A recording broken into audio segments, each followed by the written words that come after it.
August 11, 1970. Muhammad Ali hadn't fought in 3.5 years. Every state in America had refused to give him a boxing license. His case was still in appeals. His career was over. But 3 black men in Atlanta, Georgia, Leroy Johnson, changed the balance of power in American politics forever. And the story of how they did it was kept secret for decades because it was, technically, illegal. Let's start with where Ali was in 1970. Stripped of his heavyweight title in 1967 for refusing the Vietnam draft, banned from boxing in all 50 states, facing 5 years in federal prison. His appeals were working their way through the courts, but nobody expected him to win. The government wanted to make an example of him. The boxing establishment wanted him gone. White America, by and large, wanted him silenced. But there was a problem with keeping Ali silenced. Black America wanted him to fight.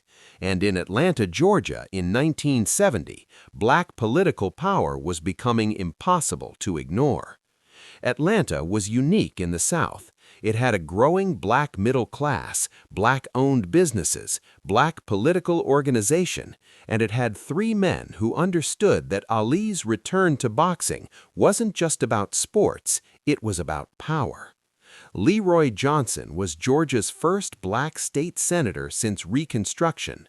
He'd been elected in 1962, breaking a 92-year color barrier. He was smooth, strategic, brilliant at working within a system designed to exclude him. Jesse Hill Jr. was an insurance executive, one of the wealthiest black businessmen in the South.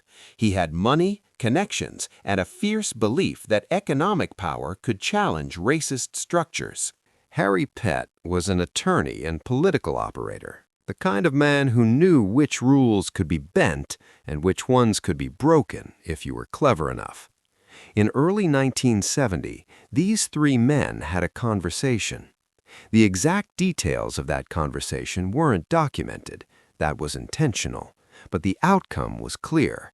They were going to bring Muhammad Ali back to boxing in Atlanta, whether America liked it or not. The first problem was the license. Every state boxing commission in America had agreed, informally, not to license Ali. It wasn't written down anywhere. It didn't need to be. The boxing world was small, controlled by the same connected men, and they had made it clear Ali was persona non grata. But Leroy Johnson discovered something interesting. Georgia didn't have a state boxing commission. It had city commissions, and the Atlanta City Athletic Commission had exactly 5 members appointed by the mayor. Johnson went to work. He called in political favors, made promises, applied pressure. He got 3 of the 5 commission members replaced with people who would vote the way he needed them to vote. On August 11, 1970, the Atlanta City Athletic Commission voted 3-2 to grant Muhammad Ali a boxing license. It was the first time any official body in America had licensed Ali since 1967. The backlash was immediate and vicious. Georgia's governor threatened to intervene. The federal government suggested that licensing Ali might be obstruction of justice. After all, Ali was still appealing his conviction. Major newspapers called it a disgrace, a slap in the face to American servicemen fighting in Vietnam. But Johnson, Hill, and Pett had anticipated all of this. They'd already solved the second problem: who would Ali fight? They needed an opponent who was credible enough to make the fight legitimate, but not so dangerous that Ali, who'd been inactive for 3.5 years, would get seriously hurt. They needed someone willing to defy the unspoken ban on fighting Ali. And they needed someone who could be convinced to come to Atlanta on relatively short notice. They found Jerry Query, a white fighter from California, tough and skilled, but not quite championship caliber. Query's team was initially hesitant. Fighting Ali meant going against the boxing establishment. But Hill made an offer: a guaranteed $300,000 purse, more than Quarry had ever made in his career. Money talked. Quarry agreed. Now came the third problem, financing. Hill, Johnson, and Pettit needed to put up the money themselves. No major promoter would touch an Ali fight. No television network would broadcast it. They had to build the entire infrastructure from scratch. They created a company called House of Sports, Inc. Hill and Pettit put up most of the capital, $500,000 between them, a massive investment with no guarantee of return. Johnson leveraged his political connections to secure the venue, the municipal auditorium that would eventually be renamed the Omni. But they still needed to sell tickets. With no television deal, every seat in the arena had to be sold to break even. And white Atlanta, by and large, was not interested in attending a Muhammad Ali fight. So Hill, Johnson, and Pettit turned to black Atlanta, and this is where the story becomes about more than boxing. Hill used his business connections to organize what he called investment groups.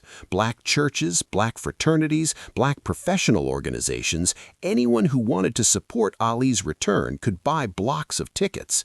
It wasn't presented as charity, it was presented as community investment, as economic self-determination, as black Atlanta showing its power.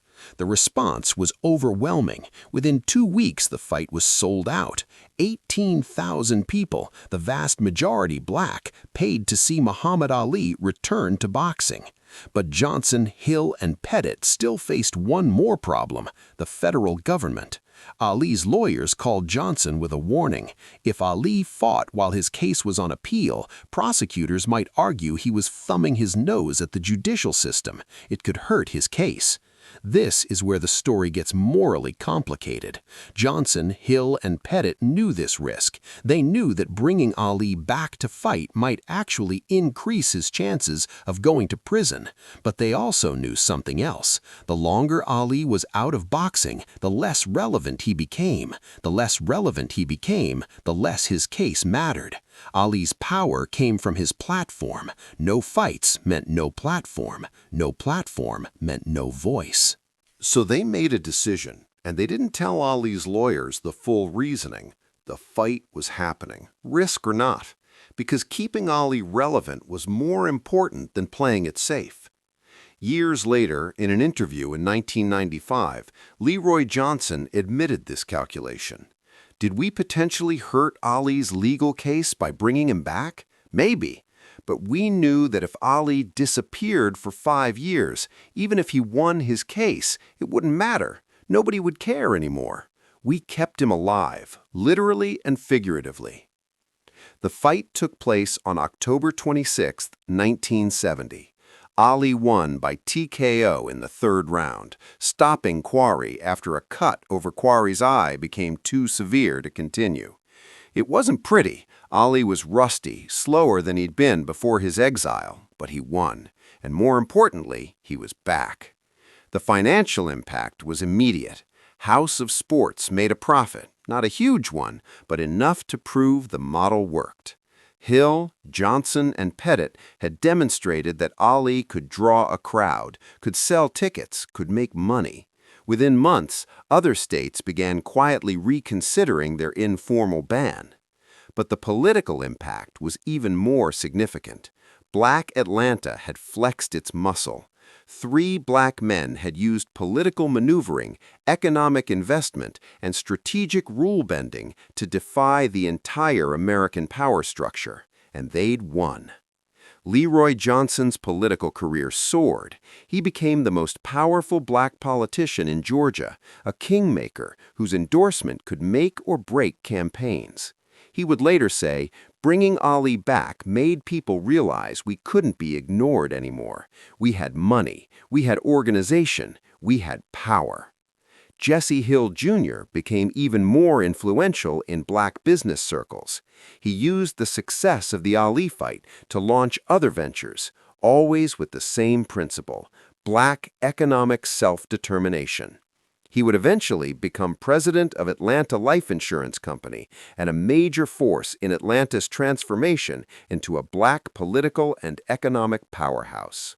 Harry Pett continued working behind the scenes, the legal mind who figured out how to do what everyone said was impossible. He would help elect Atlanta's first black mayor, Maynard Jackson, just 3 years later. The Ali fight was a proof of concept. Black political and economic power, organized and deployed strategically, could overcome barriers that had seemed insurmountable. But there's a darker side to this story that didn't come out until much later. In 2002, documents released under the Freedom of Information Act revealed that the FBI had monitored the entire Ali comeback operation. They had Johnson, Hill, and Pett under surveillance. They had informants at planning meetings. They knew about the financial arrangements, the political pressure applied to the Boxing Commission, everything. The FBI file on Leroy Johnson from 1970 includes this notation. Subject is orchestrating what may constitute obstruction of justice by facilitating professional activity of a convicted felon pending appeal. Recommend investigation. An investigation was opened, but it went nowhere. Why? Because the FBI couldn't prove that what Johnson, Hill, and Pett had done was actually illegal. Aggressive? Yes. Ethically questionable? Maybe. But illegal? The law was murky. More importantly, by the time the FBI was ready to move, Ali had already fought twice more. The political climate was shifting, and prosecution would have looked like retaliation, so the investigation was quietly dropped. When Johnson learned about the FBI surveillance in 2002, he was 75 years old at the time, his response was simple. Of course they were watching us. We were 3 black men who figured out how to beat their system. That's what scared them most. The story of how Ali got his license back is usually told as Ali's story, but it was really Johnson, Hill, and Pett's story. They took the risk. They put up the money. They navigated the politics. They defied the unspoken rules. And they did it knowing that if it went wrong, they'd face consequences, financial ruin, political destruction, possibly federal charges. Ali got to fight because 3 black men in Atlanta decided his voice was too important to silence. And in keeping his voice alive, they amplified their own. There's a moment from the Ali-Quarry fight that isn't well known. After Ali won, after the crowd erupted, after the celebration began, Ali asked his cornermen to bring Johnson, Hill, and Pett into the ring. Cameras captured Ali embracing all 3 men, but the audio was never clear until enhancement technology improved years later.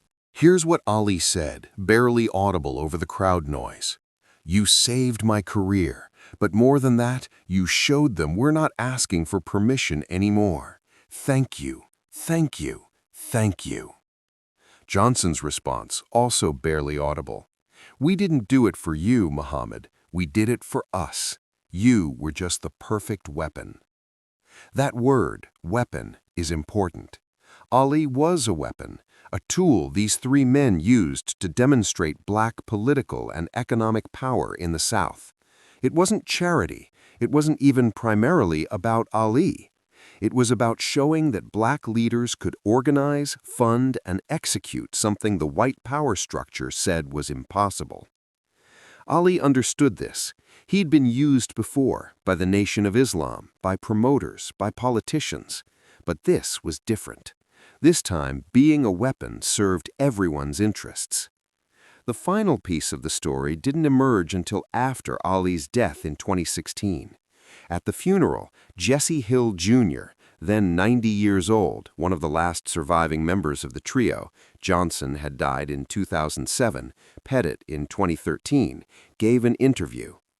He was asked if he had any regrets about the financial risk they'd taken, given that House of Sports barely broke even. Hill's response? "We didn't invest $500,000 to make money. We invested $500,000 to make a point.